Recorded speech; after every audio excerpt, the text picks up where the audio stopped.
চুরি করা টাকায় ধরিয়ে দিল চোরের দলকে।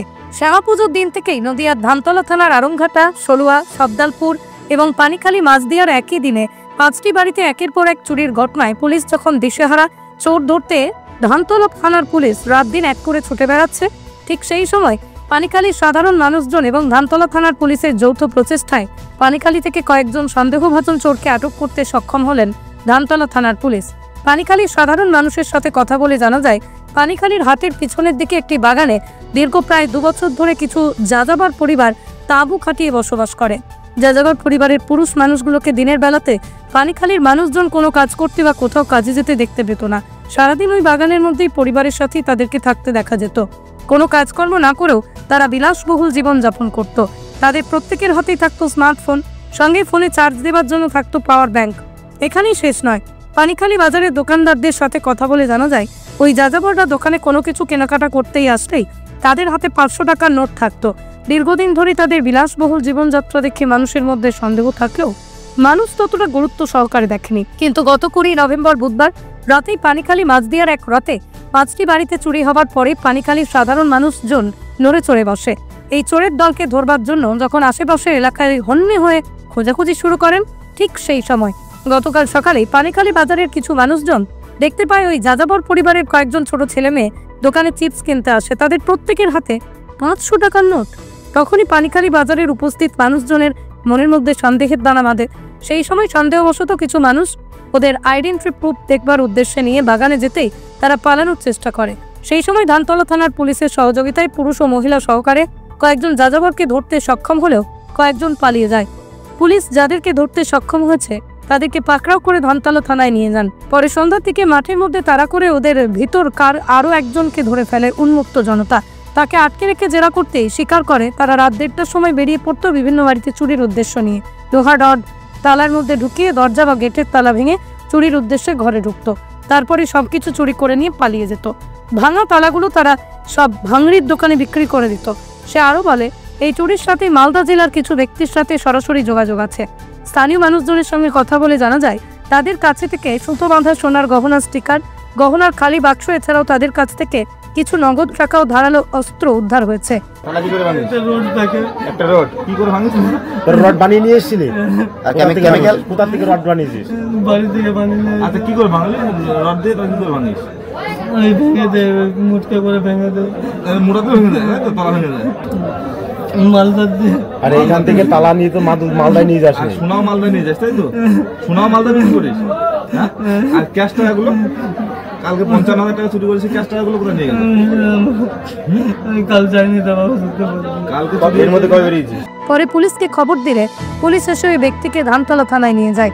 রাতের অন্ধকারে পানিখালীর বেশ কিছু স্থানীয় মানুষজনের সাথে আরং নিউজ ওই বাগানের মধ্যেই সন্দেহভাজন চোরদের ডেরাতে গিয়ে উপস্থিত হয়ে অবাক হয়ে যায়। ওখানে গিয়ে দেখতে পায় হাতে পরার কালো গ্লাভস, অনেকগুলো কালো পোশাক, বিভিন্ন ধরনের দামি ওষুধ, ঠাকুর দেবতার ছবি, দামি কোম্পানির মাথার তেল, পাত্রে ভরা মাংস ভাত, এছাড়াও আরো অনেক কিছু পোশাক সামগ্রিক ওখানে পড়ে আছে। চোর ধরার বিষয়টা হচ্ছে, গতকাল রাত্রেবেলায় আমাদের গ্রামে একবারই চুরি করতে যায়, তখন আমরা দৌড়াদৌড়ি করি কিন্তু ধরতে পারিনি।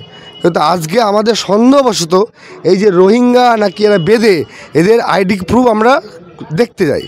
দেখতে যাওয়ার সঙ্গে সঙ্গে এরা মাঠে সব দৌড়ায়, তখন আমরা পিছনে দৌড়ে গিয়ে ধাওয়া করি এবং ধাওয়া করার পর এদের 9 জন দৌড়ায়, 5 থেকে 6 জনকে আমরা ধরতে সক্ষম হই। তারপরে আমরা প্রশাসন পাশে ছিল, প্রশাসনের হাতে তুলে দেওয়া হয়। এইবার আরও 2-3 দিন এখনও এরা পলাতক, খোঁজ চলছে। প্রশাসনের তরফ থেকে এলাকাবাসী সবাই আমাদের পাশে আছে, খোঁজ চলছে। আর এরা স্বীকারও করেছে যে এরা মালপত্র নিয়েছে, এদের কাছে ছুরি, এদের কাছে তালা ভাঙার মেশিন সব কিছুই পাওয়া গেছে। এরা স্বীকারও করে। এটা ছিল আমাদের পানিখালী যে বাজার, মৃণালবাবু বাজার, তার পিছনে তার বাজারের থেকে 200 মিটার ভিতরে মাঠের মধ্যে একটা বাগানে এদের ঘর ছিল। এটা কতদিন ধরে ছিল এখানে? এটা 1.5 বছর ধরে আছে এখানে। এদের এখান থেকে চলে যাওয়া বলা সত্ত্বেও এরা কিন্তু যায় না, উল্টে এরা মানুষদের আরও হুমকি দেয়। হঠাৎ কি করে বুঝলেন যে এরা চুরি করেছে? আগে কিছু এদের চলাফেরা প্লাস এদের যে মানে অঙ্গভঙ্গি গতিবিধির উপর আমরা খোঁজ রাখছিলাম। খোঁজ রেখে তারপরে এদের আই কার্ডগুলো আমরা দেখতে গেছি।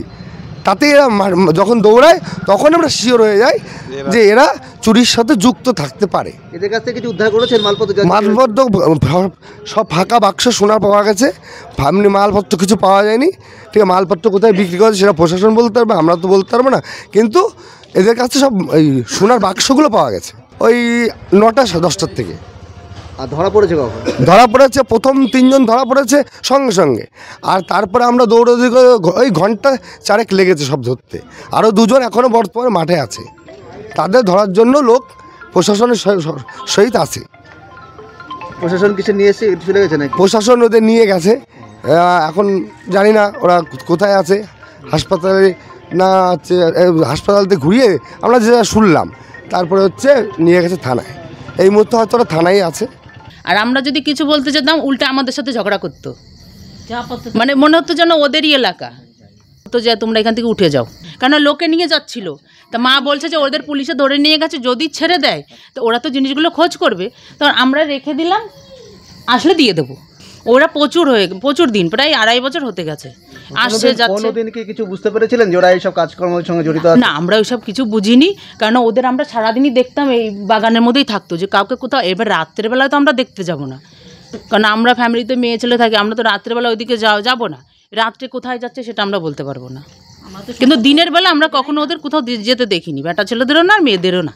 সময় ভাবতাম যে এদের তো কোনো কর্ম নেই, এদের এতগুলো ফ্যামিলি থাকে, এরা চলে কি করে। তারপর আমরা একদিন জিজ্ঞাসাও করেছি, বলতো মধু ভাঙি, তারপরে ভিক্ষা করতে যাই, আমরা বাচ্চাদের ভিক্ষা করতে পাঠিয়ে দিই, এই ধরনের কথাবার্তাই বলেছে। আপনারা ওদের ডেরায় গেলে ওদের প্রতি আপনাদের মনোভাব পুরোটাই বদলে যাবে। তদন্তের স্বার্থে আজ সকালে ধৃত চোরদের সঙ্গে করে নিয়ে পানিখালির বাগানে ওদের ডেরাতে নিয়ে আসে ধানতলা থানার পুলিশ। এদের সাথে আর কারা কারা জড়িত আছে সমস্ত কিছু খতিয়ে দেখতে তদন্ত শুরু করেছে ধানতলা থানার পুলিশ। Bureau report, Arong news, Nadia.